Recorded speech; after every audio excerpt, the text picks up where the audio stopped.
दोस्तों, हिमाचल प्रदेश में कौशल विकास भत्ता और बेरोजगारी भत्ता जो कि रोजगार कार्यालयों द्वारा युवाओं को दिया जाता है। बहुत सारे युवा साथी स्किल डेवलपमेंट अलाउंस यानी कौशल विकास भत्ता भी ले रहे हैं और बहुत सारे युवा साथी जो है वो बेरोजगारी भत्ता भी ले रहे हैं। लेकिन बीच में आपका भत्ता बंद हो जाता है, फिर उसको दोबारा कैसे चालू किया जाता है, कौन लोग इसको अप्लाई कर सकते हैं, कौशल विकास भत्ता कितने टाइम के लिए मिलता है, कितनी बार अप्लाई कर सकते हैं, बेरोजगारी भत्ता कितनी बार मिलता है, कितनी बार आप अप्लाई कर सकते हैं, ये सारी मुख्य तथ्यों के साथ मैं इसी वीडियो में जानकारी देने वाला हूं। बने रहें वीडियो में लास्ट तक।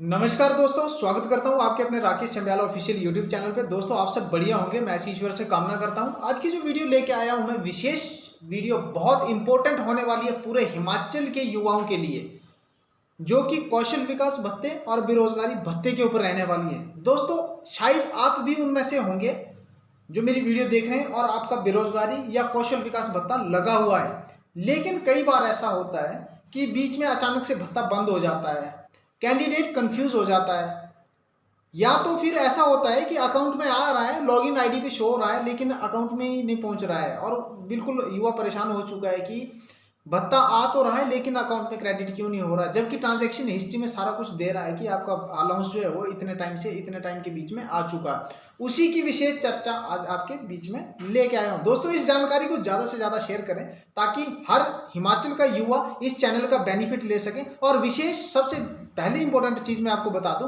कि मेरा एम्प्लॉयमेंट एक्सचेंज के रिगार्डिंग चैनल है। एम्प्लॉयमेंट एक्सचेंज का जितना भी ऑनलाइन काम है वो मेरे यूट्यूब चैनल की प्लेलिस्ट में मैंने ऐड कर रखा है। आप घर बैठे सारा काम फ्री ऑफ कॉस्ट कर सकते हैं। कोई अगर आपको हेल्प की जरूरत पड़ती है, आप मेरे यूट्यूब चैनल पे कमेंट करें, आपका 101% जो है वो हर समस्या का समाधान किया जाएगा। तो सबसे पहली बात करूंगा मैं, कौशल विकास भत्ता किन लोगों को लगता है, क्या क्राइटेरिया है और कैसे आप अप्लाई कर सकते हैं। तो कौशल विकास भत्ते की मैं बात करूं तो दोस्तों, उसके लिए आपको किसी संस्थान में एडमिशन लेनी पड़ती है। या तो आप +1 में हो तो वोकेशनल ट्रेड होते हैं कईयों के, वहां से आप ये भत्ता ले सकते हो। और अगर आप ITI वगैरह कर रहे हैं तो ITI के थ्रू भी आप भत्ता ले सकते हैं, लेकिन आपका जो है वो इनकम क्राइटेरिया 2-2.5 लाख से कम होना चाहिए, तभी आप उसके लिए भत्ते के लिए अप्लाई कर सकते हो। आपके फैमिली में कोई भी गवर्नमेंट एम्प्लॉय नहीं होना चाहिए, तभी आप भत्ते के लिए अप्लाई कर सकते हो। और किसी संस्थान में जैसे कहीं पे आपने कटिंग टेलरिंग में एडमिशन लेके रखा है, गर्ल्स बहनों के लिए बता रहा हूं मैं, ठीक है, या तो आपने एम्ब्रॉयडरी वगैरह में एडमिशन ले रखी है, ITI कर रहे हैं आप, या तो कोपा वगैरह का कोर्स कर रहे हैं, ITI में कहीं से भी भत्ता लग जाता है आपको, ठीक है। उसके बाद बात आ जाती है कि कितनी बार के लिए ये भत्ता लगता है। तो कौशल विकास भत्ते की मैं बात करूं स्पेशली, तो आप 24,000 ले सकते हैं, यानी कि 2 साल कौशल विकास भत्ता लगता है। 1,000 रुपया पर मंथ दिया जाता है आपको, ठीक है। लेकिन 2 साल में, अब जैसे मान लो कईयों ने एडमिशन ले रखी है, किसी संस्थान में एडमिशन ले रखी और 6 महीने लगाए उन्होंने, तो 6 महीने के बाद उन्होंने वहां पे लेफ्ट कर दिया। तो ऐसा नहीं है, आपका अभी 6,000 ही सरकार द्वारा दिया गया है। बाकी 1.5 साल का अलाउंस आप किसी अदर संस्थान में जाके वहां पे भत्ते के संस्थान में आप एडमिशन लेके वहां से भी ले सकते हो। आप देखो, जब तक आपका 24,000 कंप्लीट नहीं होगा, आप एक जगह एडमिशन लो या आप जितनी जगह एडमिशन लो, आप सरकार से आप उस भत्ते को अपने ले सकते हो, ठीक है। बस ये होना चाहिए कि आपके डॉक्यूमेंटेशन में कोई गड़बड़ ना हो, ठीक है। तो ऐसा चलता है। अब बात करूं तो भत्ता बंद क्यों हो जाता है बीच में, तो सरकार के द्वारा कई बार बजट नहीं होता है, बजट ना होने की वजह से जो है वो भत्ता बीच में रोक दिया जाता है। लेकिन समस्या कहां आती है कि आपकी लॉगिन आईडी पे अगर भत्ता शो हो रहा है लेकिन अकाउंट में क्यों नहीं आ रहा है, ये भी एक क्वेश्चन है, बहुत बड़ा क्वेश्चन है। बहुत सारे युवा साथी जो इस चीज को लेकर परेशान भी रहते हैं।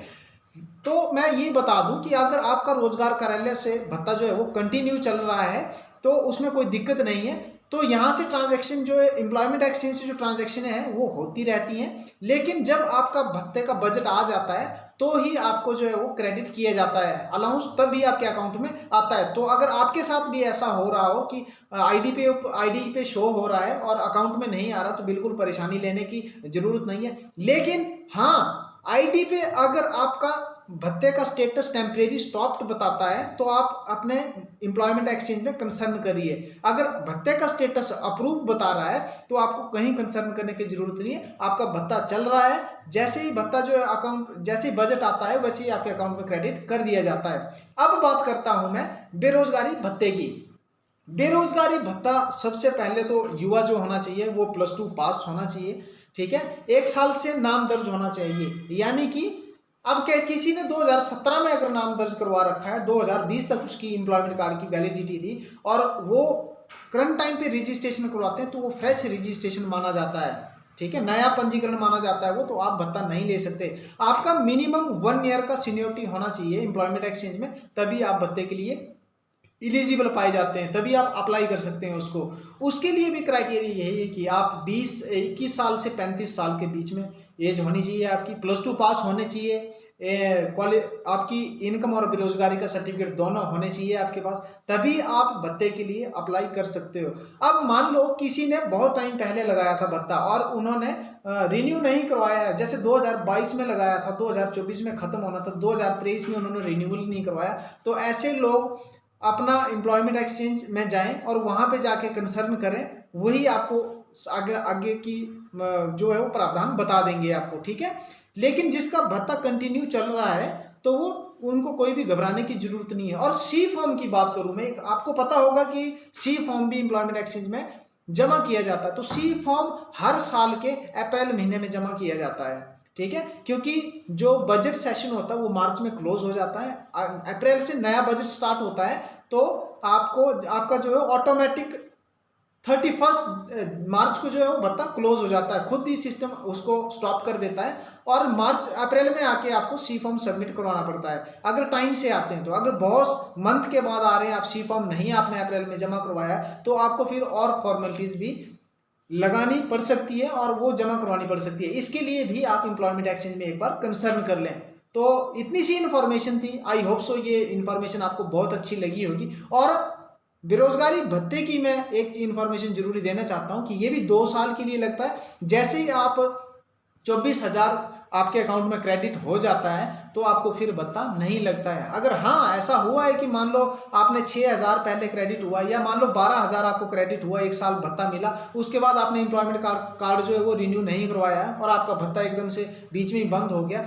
एम्प्लॉयमेंट कार्ड कट होने का मतलब है कि आपका चाहे कौशल विकास भत्ता हो चाहे बेरोजगारी भत्ता हो, दोनों बंद हो जाते हैं, दोनों की फॉर्मेलिटीज दोबारा से लगती है। कौशल विकास भत्ता तो नाम दर्ज करवाते ही आप लगवा सकते हैं, किसी अगर संस्थान में आपने एडमिशन ली है, लेकिन बेरोजगारी भत्ता अगर आपने लगाया हो और एम्प्लॉयमेंट कार्ड गलती से कट हो गया आपका, तो 1 साल की सीनियोरिटी चाहिए होती है, उसके बाद नए सिरे से आप जो है वो भत्ते के लिए अप्लाई कर सकते हैं। तो ये इसका क्राइटेरिया है। जैसे ही आपके अकाउंट में 24,000 आ जाता है तो आपको जो है वो भत्ता नहीं दिया जाता दोबारा 24,000 कंप्लीट होने के बाद। तो कौशल विकास भत्ता भी 24,000 मिलेगा, बेरोजगारी भत्ता भी आपको 24,000 मिलेगा। तो दोस्तों इस इंफॉर्मेशन को, छोटी सी रिक्वेस्ट है आपसे, अपने दोस्तों में जरूर शेयर करें ताकि हर किसी को इसके बारे में नॉलेज मिल सके। और अगर आपको मेरे यूट्यूब चैनल से अगर हेल्प मिल रही है दोस्तों, तो चैनल को सब्सक्राइब करें, बेल आइकन दबा लें। मिलता हूं एक ऐसी अच्छी जानकारी के साथ नेक्स्ट वीडियो में। Thank you. जय हिंद, जय हिमाचल।